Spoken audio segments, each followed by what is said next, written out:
প্রিয় দর্শক, Bangla first news চ্যানেলে আপনাদেরকে স্বাগত।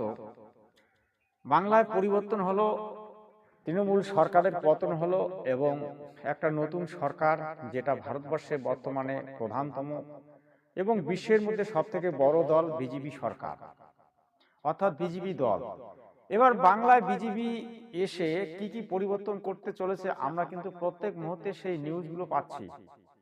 নিউজের যে অন্যতম যেটা আমরা দেখতে পাচ্ছি সেটা হচ্ছে যে বাংলায় এতদিন ধরে যে অন্যায়, অবিচার এবং দুর্নীতি চলেছিল, সেই দুর্নীতির বিরুদ্ধে কিন্তু এই সরকার সক্রিয় হয়ে উঠেছে। একের পর এক তিনি সিদ্ধান্ত নিচ্ছেন এবং একের পর একটা পরিবর্তন করছেন। আমরা যে পরিবর্তনটা চেয়েছিলাম সেটাই কিন্তু এই সরকার পরিবর্তন করে চলেছে। এই জন্য আমরা পরিবর্তনের ডাক দিয়েছিলাম এবং পরিবর্তন যথারীতি কিন্তু হয়েছে। তো দর্শক, আজকে যে খবরের যে মূল বিশেষ তাৎপর্যটি সেটা হচ্ছে বাংলার জনতা যেটা চেয়েছে সেটা আজকে বিজেপি সরকার করে দেখাচ্ছে।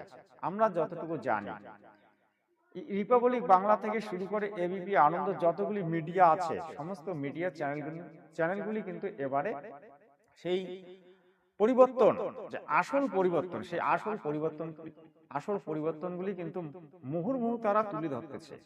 তো দর্শক, আজকে দেখুন যে অভিষেক ব্যানার্জি এতদিন ধরে বড় বড় কথা বলছিল, তার নামে কিন্তু থানায় এফআইআর হয়ে গেল। তো বাংলার মানুষ এবার কি চায়? বাংলার মানুষ চায় পরিবর্তন। বাংলার মানুষ চায় অন্যায়ের বিরুদ্ধে আমাদের সরকার সক্রিয় হয়ে উঠুক এবং একটা নতুন সরকার হয়ে সমস্ত দুর্নীতিকে সমূলে উপড়ে ফেলে দিয়ে তারা এই রাজ্যে সুশাসন ফিরিয়ে আনুক। আজকে আমরা সেটাই দেখতে পাচ্ছি। তো দর্শক, আমি যতটুকু জানি, সমাজে বাঁচতে গেলে যেমন আইন শৃঙ্খলার প্রয়োজন আছে, পুলিশি ব্যবস্থার প্রয়োজন আছে, শান্তি শৃঙ্খলার প্রয়োজন আছে। তা এই যে গত যে তৃণমূলী যে পার্টিটা বা সরকারটা বলতে পারেন, তারা যে রাজত্ব করে গেছে, তারা যে রাজ খুলে দিয়েছিল সেটা হচ্ছে অরাজকতার রাজনীতি, অরাজকতা করেছিল।